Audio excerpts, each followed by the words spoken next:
ಸರ್ಕಾರವಂತೆ ಸರ್ಕಾರ ಸರ್ಕಾರವಂತೆ ಸರ್ಕಾರ ಕಾನೂನಂತೆ ಕಾನೂನು ಕಾನೂನಂತೆ ಕಾನೂನು ಬೇಕೇ ಬೇಕು ಬೇಕೇ ಬೇಕು. Thank you. ಸರ್ಕಾರಿ ಪ್ರಾಥಮಿಕ ಮತ್ತು ಪ್ರೌಢಶಾಲಾ ಅತಿಥಿ ಶಿಕ್ಷಕರ ಸಂಘ ಕರ್ನಾಟಕ ಇದ್ರ ವ್ಯಾಪ್ತಿಯಿಂದ ತಾವೆಲ್ಲರೂ ಸೇರಿಕೊಂಡು ಬೃಹತ್ ಮಟ್ಟದಲ್ಲಿ ಫ್ರೀಡಮ್ ಪಾರ್ಕ್ ಬೆಂಗಳೂರಲ್ಲಿ ದೊಡ್ಡ ಮಟ್ಟದಲ್ಲಿ ಹೋರಾಟ ಮಾಡ್ತಾ ಇದ್ದೀರಾ. ಹೇಳಿ, ತಮ್ಮ ಬೇಡಿಕೆಗಳು ಏನಿಟ್ಟಿದ್ದೀರಾ, ಸರ್ಕಾರಕ್ಕೆ ಏನು ಹೇಳೋದಕ್ಕೆ ಇಷ್ಟಪಡ್ತೀರಾ? ತಮ್ಮ ಹೆಸರು ಹೇಳಿ. ಸರ್, ನನ್ನ ಹೆಸರು ರಾಮಪ್ರಸಾದ್ ಅಂತ, ನಮ್ಮದು ಕೋಲಾರ ಜಿಲ್ಲೆ ಮುಳಬಾಗಿಲು. ಸರ್, ನಮ್ಮ ಬೇಡಿಕೆಗಳು ಏನೂ ಇಲ್ಲ ಸರ್. ಏನು ಗೊತ್ತಾ, ನಮಗೆ ಗೌರವಧನ ಅಂತ ಏನು ಕೊಡ್ತಾ ಇದ್ದೀರಾ ಅದನ್ನೊಂದು 25,000 ಮಾಡಿ, ಜೊತೆಗೆ ಒಂದು 5 ವರ್ಷ 7 ವರ್ಷ ಏನು ಅಲ್ಲಿ ಸೀನಿಯರ್ ಇರ್ತಾರೆ ಆ ಟೀಚರ್ಗಳನ್ನ ಕಾಯಂ ಮಾಡ್ಕೊಳ್ಳಿ ಆ ಶಾಲೆಯಲ್ಲಿ. ತದನಂತರ ನಾವಿಲ್ಲಿ ಕೇಳ್ತಾ ಇರೋದು ತುಟಿ ಭತ್ತೆ ಕೇಳ್ತಾ ಇಲ್ಲ, ಪೆಟ್ರೋಲ್ ಎಲ್ಲ ಕೇಳ್ತಾ ಇಲ್ಲ, ಬೇರೆ ಸರ್ಕಾರಿ ಇದು ಏನೇನು ಬರ್ತದೆ ಟಿ ಎ ಆಗಿಬಿಡ್ತು ಡಿ ಎ ಆಗಿಬಿಡ್ತು ಇನ್ನೊಂದು ಮತ್ತೊಂದು ಮಗದೊಂದು ಕೇಳ್ತಾ ಇಲ್ಲ ಸರ್. ನಾವು ಅಲ್ಲಿ ದಿನದ 24 ಗಂಟೆನೂ ಅಲ್ಲಿ ಇರ್ತೀವಿ. 24 ಗಂಟೆಯಲ್ಲೂ ಸಹ ಒಂದು ಡಬಲ್ ಡಿಗ್ರಿ ಮಾಡ್ಕೊಂಡಿರ್ಬೋದು, ಸ್ನಾತಕೋತ್ತರ ಪದವಿ ಮಾಡ್ಕೊಂಡಿರೋರೇ ಎಲ್ಲ ಅತಿಥಿ ಶಿಕ್ಷಕರಿಗೆ ತಗೊಳ್ಳೋದು.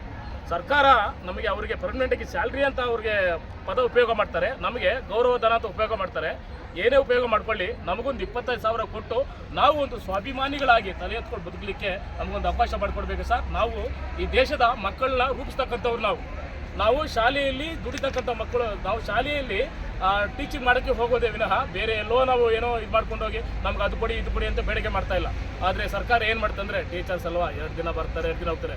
ದಯವಿಟ್ಟು ಕ್ಷಮೆ ಇರಲಿ ಮಾಧ್ಯಮ ಮಿತ್ರದವರು, ನಿಮ್ಮನ್ನು ನೋಡಿ ಖುಷಿ ಆಯಿತು. ಇಷ್ಟು ಜನ ಇಷ್ಟು ನಡೀತಾ ಇದೆ, ಪಾಪ ಯಾರೋ ಒಂದು ಏನೋ ಮಾಡ್ತಾ ಇದ್ರೆ ಅಂತ ಯಾವ ಮಾಧ್ಯಮನೂ ಬರಲ್ಲ ಸರ್. ಒಂದು ಎಕ್ಸಾಂಪಲ್ ಕೊಡ್ತೀನಿ ನಿಮಗೆ.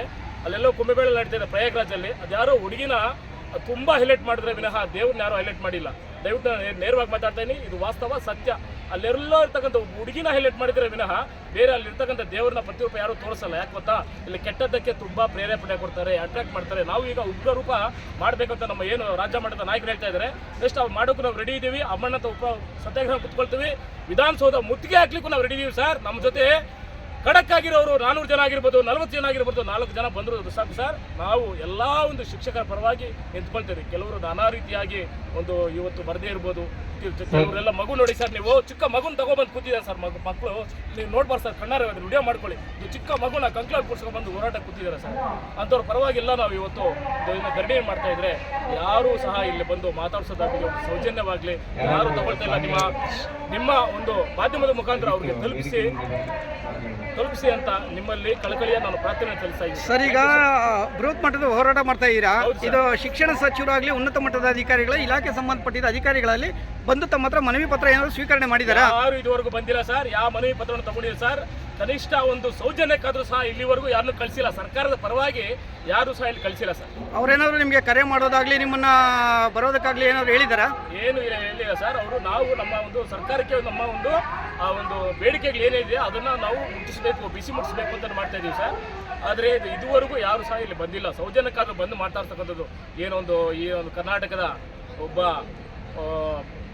ಶಿಕ್ಷಣ ಮಂತ್ರಿ ಆಗಿರ್ಬೋದು, ಅದಕ್ಕೆ ಸಂಬಂಧಪಟ್ಟಂಥ ಅಧಿಕಾರಿ ಆಗಿರ್ಬೋದು, ಅದಕ್ಕೂ ಸಂಬಂಧಪಟ್ಟಂಥ ಕೆಳಮಟ್ಟದ ಅಧಿಕಾರಿ ಸಹ ಇಲ್ಲಿ ಬಂದು ಮಾತಾಡಿಲ್ಲ. ಬರ್ರಪ್ಪ ನಿಮ್ಮ ಬೇಡಿಕೆ ಕೊಡಿ ಅಂತ ಸರ್ಕಾರಕ್ಕೆ ನಾನು ಕೊಡ್ತೀನಿ ಅಂತ ಯಾರು ಸಹ ಬಂದಿಲ್ಲ ಸರ್. ಸರ್, ತಮ್ಮ ಹೆಸರು ತಮ್ಮ ಪರಿಚಯ ಮಾಡ್ಕೊಳ್ಳಿ. ಸರ್, ನನ್ನ ಹೆಸರು ರಾಮಪ್ರಸಾದ್ ಅಂತ, ನಮ್ಮದು ಕೋಲಾರ ಜಿಲ್ಲೆ ಸರ್, ಮುಳಬಾಗಿಲು ತಾಲೂಕು.